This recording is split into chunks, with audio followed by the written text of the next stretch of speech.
Hello दोस्तों, कैसे हैं आप लोग। उम्मीद करते हैं आप लोग बहुत बहुत अच्छे होंगे। दोस्तों, बिहार में एग्जिट पोल वही चीज़ दिखा रहा है जो मैंने अपने पुराने वीडियो में आपको बताया था। चाहे फर्स्ट फेज का इलेक्शन में बताया हो या सेकेंड फेज के इलेक्शन के बाद जो मैंने वीडियो बनाया था उसमें बताया हो कि महागठबंधन कहीं ना कहीं सरकार बनाते हुए दिख रही है या फेवरेट होती हुई दिख रही है। वही चीज़ आज एग्जिट पोल ने भी वही चीज़ को कन्फर्म किया है। अब रिजल्ट तो 10 तारीख को आएगा, उस दिन सारे चीज़ पता चलेगा कि क्या कितना हद तक सही है और जो ग्राउंड पे दिख रहा था वो सही दिख रहा था या नहीं दिख रहा था, या फिर 2019 में जो हुआ था या फिर से वो रिपीट होगा।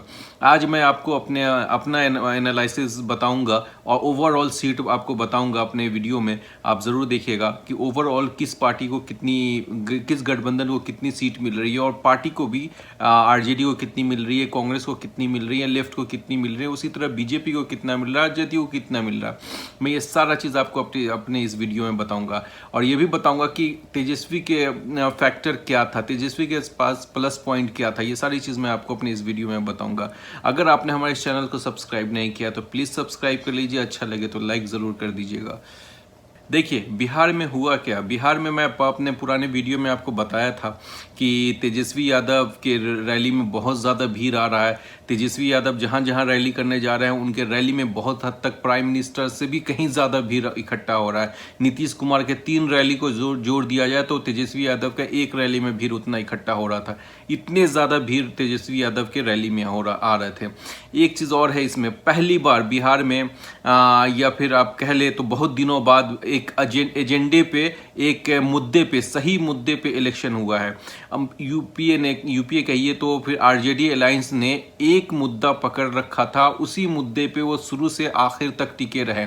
वो था एम्प्लॉयमेंट, जॉब की बात करते थे, वो सरकारी नौकरी की बात करते थे और मजदूरों की बात करते थे, वो पलायन की बात करते थे, फैक्ट्री की बात करते थे और रोजगार देने की बात करते थे। इसी मुद्दे पे यूपीए ने पूरा कैंपेनिंग किया और कहीं नहीं भटके हैं।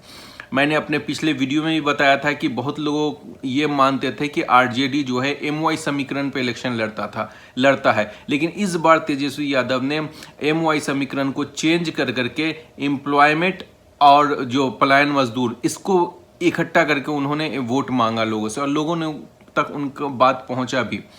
बहुत ज़माने बाद पहली बार लोगों के मुद्दे पे इलेक्शन हुआ है। बहुत सारे यंग वोटर, मैं पहले भी बता चुका हूं अपने वीडियो में, यंग वोटर बहुत ज़्यादा सपोर्ट कर रहे थे तेजस्वी यादव को। जो परेशान थे, रोजगार के लिए बहुत परेशान थे, वो उनको कहीं ना कहीं एक उम्मीद दिखी थी तेजस्वी में जब उन्होंने 10 लाख रोजगार की बात की थी।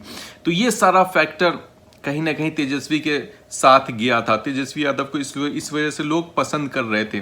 उनके रैली में बहुत ज़्यादा भीड़ इकट्ठा हो रहा था। उसके उलट एनडीए जो पब्लिक के पास गई तो नीतीश कुमार अपना जो पुराना डेवलपमेंट का मुद्दा है उसको लेकर गए। उनके पास कुछ नया नहीं था बताने के लिए और नीतीश कुमार की छवि कहीं ना कहीं बहुत ज़्यादा खराब हो गई थी। स्पेशली जब उन्होंने आरजेडी का साथ छोड़ करके फिर से जब वो बीजेपी से मिले थे, उसी वक्त से नीतीश कुमार की छवि खराब होती चली गई। और सबसे ज़्यादा छवि खराब नीतीश कुमार की तब हुई जब कोरोना वायरस में उन्होंने मिस हैंडलिंग, जब कोरोना वायरस में प्रवासी मजदूर जब आ रहे थे, वो मिस हैंडलिंग वाला जो सिचुएशन क्रिएट किया, इस वजह से बहुत ज़्यादा लोग उनसे नाराज़ थे। तो नीतीश कुमार ने और रोज़गार के लिए भी उन्होंने कुछ खास काम नहीं किया। देखिए, बिजली पानी और ये आज से 10 साल पहले बहुत ज़्यादा ज़रूरी था, बिजली पानी और ये सारी चीज़ें। आज के डेट में रोजगार बहुत ज़्यादा इंपॉर्टेंट है। बिहार में बहुत ज़्यादा बेरोजगारी है, बिहार में बहुत ज़्यादा गरीबी है। सो इन सारे चीज़ों को लेकर के तेजस्वी यादव ने फोकस किया। नीतीश कुमार अब अभी आज तक भी वो बिजली और पानी और सड़क पे ही बात कर रहे हैं। देखिए, बिजली पानी सड़क ये 10 साल पुराना मुद्दा था। 10 साल पहले आप इस पे वोट मांग चुके हैं और लोगों से ही कर चुके हैं। अब नया आपने क्या किया या नया क्या करेंगे, ये नीतीश कुमार ने नहीं बताया और इसी वजह से पब्लिक उनसे कनेक्ट नहीं हो पाई। उधर बीजेपी ज़्यादातर जो है वो बिहार के मुद्दों को लेकर के नहीं आई। बिहार में वो क्या काम करेंगे उस पर ज़्यादा वो बात नहीं कर रही। बीजेपी अभी भी नेशनल मुद्दा जैसे वो इंडिया पाकिस्तान और इन सारे मुद्दों पे वो उन्होंने कैंपेनिंग किया। देखिए फर्स्ट फेज के बाद बीजेपी ने नीतीश कुमार को कहीं ना कहीं आउट कर दिया था और वो अपने आप में एक वो बीजेपी खुद लग रहा था कि इलेक्शन लड़ रही है बिहार में। जो पब्लिक उन्होंने जो पोस्टर्स उनका निकल के आया, जो पब्लिक से वो वोट मांग रहे थे, ऐसा लग रहा था कि कहीं ना कहीं वो बीजेपी अपने लिए वोट मांग रहे हैं। बीजेपी को कहीं ना कहीं लग गया था कि नीतीश कुमार को वो पहले वाला सपोर्ट नहीं है जैसे पहले मिला करता था। तो ये सारी चीज़ें हैं।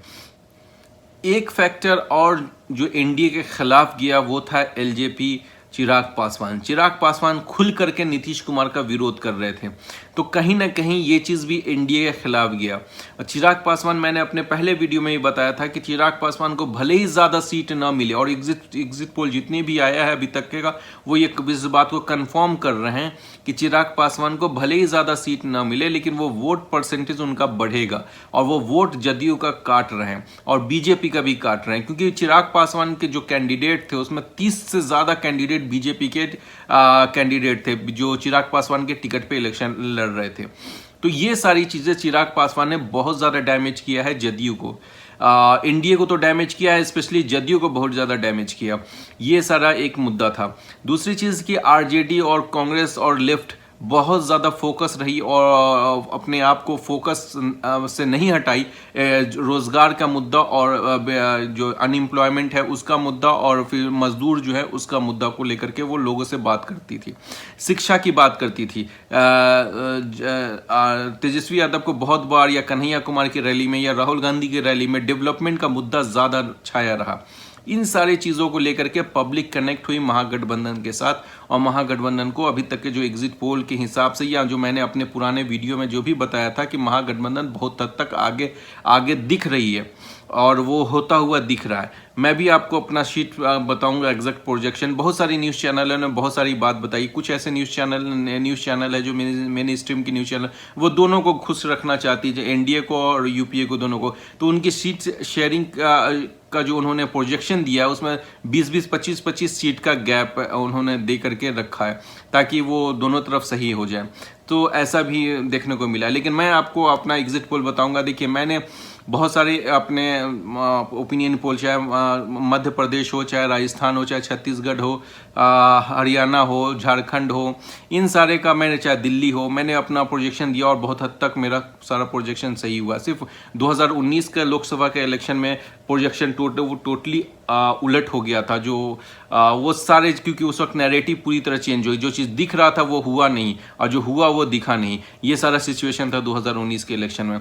आज मैं फिर अपना एक प्रोजेक्शन लेके आपको बता रहा हूँ बिहार के इलेक्शन में किसको कितनी सीट्स मिलेगी, और एक जो भी रिजल्ट आएगा उसके बाद फिर हम आपके साथ ऑनलाइन होंगे। हो सकता है तो लाइव आएंगे और लाइव आपके साथ बात करेंगे, और या मैं फिर वीडियो बना के आपको जो भी सवाल है मैं सवाल का जवाब दूंगा। चलिए अब हम लोग देख लेते हैं किस पार्टी को मेरे हिसाब से कितनी सीट मिलने की उम्मीद है। देखिए आरजेडी गठबंधन को, यूपीए जो गठबंधन है, आरजेडी प्लस को 132 से 140 सीट आने का उम्मीद है। लिख लीजिएगा ये बात, 132 से 140 सीट आने का उम्मीद है। एनडीए को 80 से 90 सीट के बीच में मिलने का उम्मीद है, 80 से 90 सीट्स। एलजेपी को 3 से 8 सीट मिलने का उम्मीद है, और अदर्स को 7 से 14 सीट मिलने का उम्मीद है। देखिए टोटल सीट है 243, बहुमत का आंकड़ा है 122। सो आरजेडी को 132 से 140 सीट मिलने का उम्मीद है, एनडीए को 80 से 90 सीट मिलने का उम्मीद है, एलजेपी को 3 से 8 सीट। भले ही एलजेपी को सीट्स कम मिल रहे हों लेकिन वो वोट जरूर काट रहा है, उनका वोट परसेंटेज जरूर बढ़ रहा है। अदर्स को 7 से 14 सीट्स ये मिलता हुआ दिख रहा है। अब हम ब्रेक डाउन कर लेते हैं। यूपीए में आरजेडी को कितना मिल रहा है, कांग्रेस को कितना मिल रहा है और लेफ्ट को कितना मिल रहा है। देखिए यूपीए में आरजेडी को 85 से 95 के अराउंड मिलेगा सीट, जो मेरा कैलकुलेशन, मेरा एनालिसिस 85 to 95। कांग्रेस को 20 से 25 सीट के अराउंड मिलेगा कांग्रेस को, और लेफ्ट को 15 से 20 सीट के अराउंड मिलेगा। लेफ्ट ज़्यादा अच्छा करती हुई दिख रही है कांग्रेस से, एक चीज यूपीए में है। अब आते हैं हमें एनडीए की तरफ। देखिए एनडीए में बीजेपी का परफॉर्मेंस वही होगा जो बीजेपी का परफॉर्मेंस 2015 में था। 2015 में जैसा परफॉर्मेंस था उसी टाइप का परफॉर्मेंस इस बार भी होगा। बीजेपी 51 से 57 सीट के अराउंड बीजेपी इस इलेक्शन में जीत रही है। नुकसान सबसे ज्यादा किसको है? तो जदयू को नुकसान है। जदयू को 21 से 29 सीट के आसपास मिलने का उम्मीद है मेरे हिसाब से। हमको जो जीतन राम मांझी की पार्टी है उसको 1 से 3 सीट मिलने का उम्मीद है, और वीआईपी पार्टी जो मुकेश मीना की पार्टी है उसको 1 से 2 सीट्स मिलने की उम्मीद है।